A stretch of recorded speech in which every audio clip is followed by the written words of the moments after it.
এটা হলো আরবি শব্দ। আব শব্দটা হলো আরবি শব্দ। সূরা বনী ইসরাইল 1 নাম্বার আয়াতে আছে, খেয়াল করেন। মিরাজে গিয়েছিল আমার আল্লাহ পাকের মনোনীত একজন রাসূল। এটাই বুঝতে হবে, এর চেয়ে বেশি কিন্তু বুঝতে গেলে ওইখানে লেখা আছে বান্দা।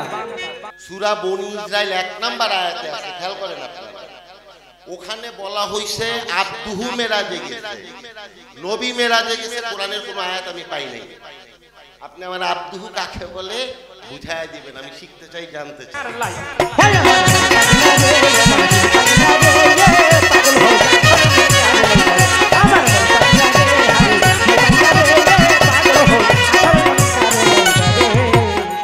বাবা জয়নব সুগে ইয়াজিদ পাগল বন্ধ করে পানি, পুত্র সুগে হইল পাগল ফাতেমা, জননী রে ফাতেমা।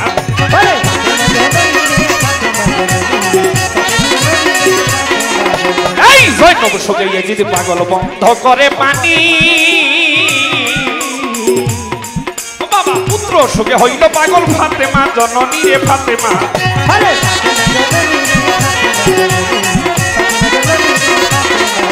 ওরে স্বামী সুগে হইল পাগল বিবি সখিনা,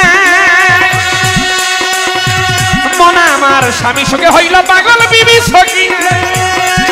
আরে উম্মতের লাগিয়া পাগল, আরে উম্মতের লাগিয়া পাগল নবী মুস্তাফা ওরে পাগল হইয়া সরে মন কার লাইগা।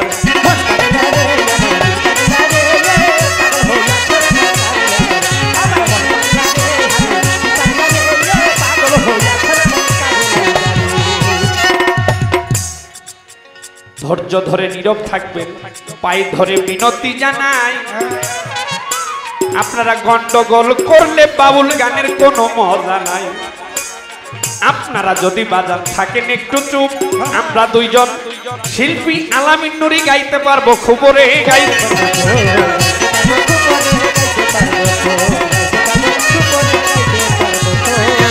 ছোট বাজাও। ছোট্ট করে আমার একটা প্রশ্ন থাকবে আগে। আমি কথা বললে গানের মধ্যে বলতে পারতাম, বলার দরকার নাই। একটা গান গাইছি, আপনারা বিষয়াদি বুঝতে পারছেন না?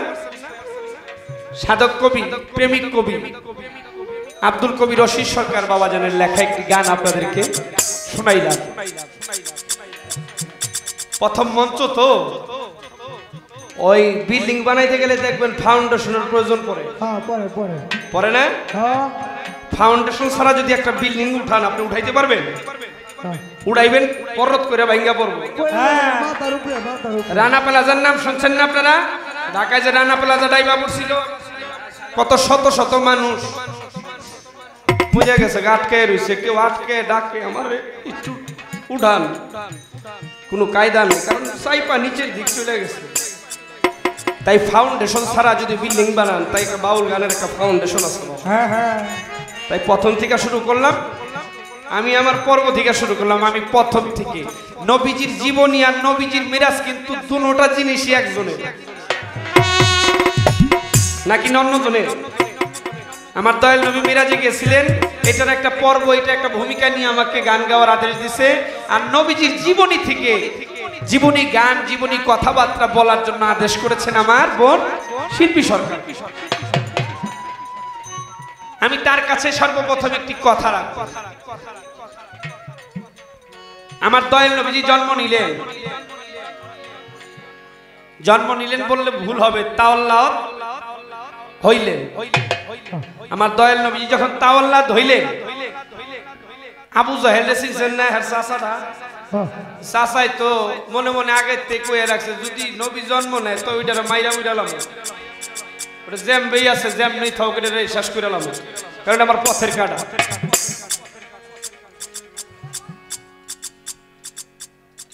দয়াল নবীজি তাওয়াল্লাদ হইলেন, এদিক দিয়ে আবু জাহেল আইছে, আইয়া বাড়ির মধ্যে চাইয়া দেখেন একটা মাইয়া, কন্যা সন্তান। কথা আমার বোঝা যায় না বাবা? ওইখানে আইসা দেখেন দয়াল নবীজির পরিবর্তিত একটা মেয়ে সন্তান, কন্যা সন্তান, তাও আবার মরা।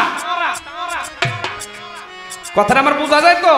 তাও আবার মরা একটা কন্যা সন্তান আবু জাহেল দেখতে আইছে দয়াল নবীরে, যে উনি উনার পথের কাটাছে, ওইটারে শেষ করতে আইয়া চাইয়া দেখে ওইনে দয়াল নবী না, পুরুষ তার কথা ওইনে দেন মরা মাইয়া হুয়া।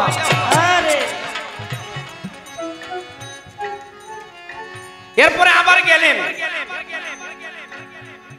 আবার আসলেন, কয়দিন পরে চাইয়া দেখে দয়াল নবীজি স্বয়ং। আমার প্রশ্ন, ওই যে মরা মেয়েটা দয়াল নবীজি ওইখানে থাকার কথা, ওইখানে দয়াল নবীজি নাই, ওইখানে একটা মরা মাইয়া, মরা মাইয়াটা কেডা, বিষয়াদিটা কি, ঘটনাটা কি ছিল, এখানে দয়াল নবীজি কিভাবে আসলো? আবু জাহেল কি দয়াল নবীজি পাইলো না? আই একটা মরা মাইয়া কিভাবে দেখলো? মরা মাইয়াটা কে ছিল? কথাটা বুঝাইতে পারছি না বাবা? আমি ক্ষুদ্র মানুষ, ছোট্ট করে কথাটা রইল। ওই মরা মেয়েটার বিষয়টা কি, ওইখানে হাকিকতটা কি, ওইখানে শানে নজরুলটা হাকিকতটা কি, আপনি আমারে সুন্দর করে বুঝিয়ে বলবেন। আমার কাছে একটা কথা রাখছিল যে ওই আব্দু শব্দের অর্থ আগে বুঝতে হবে। এখানে একটা এমনই একটা প্রশ্ন করছে, কথার শানে নজরুল বুঝাইতে গেলে এখানে দয়াল নবীজিরে ডিমার্গেট করে ছোট করা হয়। আমি ছোট করতে চাই না, আমি যতটুক না বললো না ওই কথাটা বলবো। এখানে ভাই এমন জায়গায় গিয়ে এমন একটা প্রশ্ন করছে, আমি বনি ইসরায়েলের মধ্যে আব্দু শব্দের অর্থটা, আব্দু শব্দই পাইনি। এখন দাদা যদি থাকেন আশেপাশে, আমার মাইকের শব্দটা আপনার কানে যাচ্ছে, এসে আমার হয়তো বা ভুল হইতে পারে। কোরআন তো সবার হাতেই আছে, আছে না? একটা মোবাইল বেরিয়েছে, অ্যান্ড্রয়েড মোবাইল, এটার মধ্যে আপনি কোরআন সার্চ দিলে কিন্তু কোরআন আছে। অনেক আয়াত ভুলও হইতে পারে, আছে কিছু কিছু কোরআন আবার নতুন করেও লেখছে, ওই আয়াতের মধ্যে ভুল হইতে পারে। আব্দুহু শব্দটা একমাত্র কলেমা শাহাদাতের মধ্যে আছে। হ্যাঁ হ্যাঁ, শোনেন নাই? কালেমা শাহাদাতটা সবার জানা আছে তো, আশহাদু আন্না মুহাম্মাদান আবদুহু ওয়া রাসূলুহু, ওই জায়গায় আছে আব্দুহু। হ্যাঁ হ্যাঁ, এছাড়া আমার যত ক্ষুদ্র জ্ঞানে আমি আর বিশ্লেষণ পাইলাম না। এখন আব্দুহু শব্দের অর্থ কিটা বুঝতে হবে।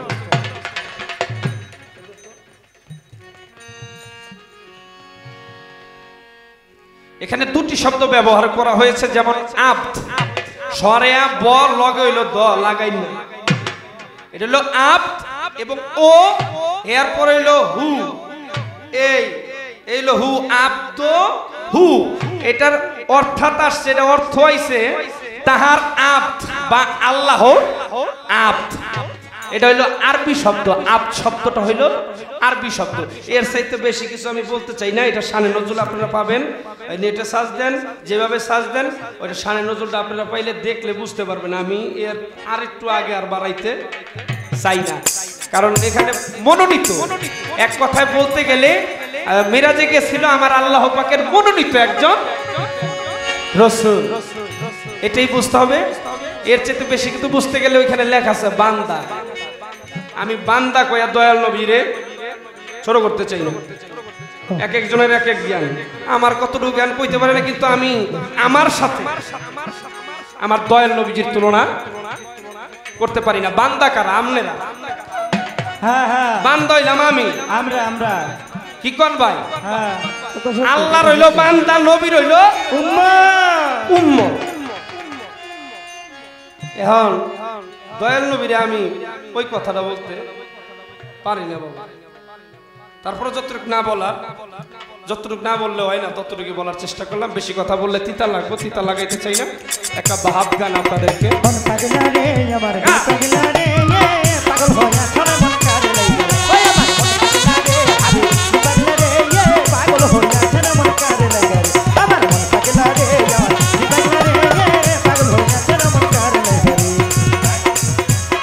পাগলা রে, আমার দিল পাগলা রে, ও তুমি পাগল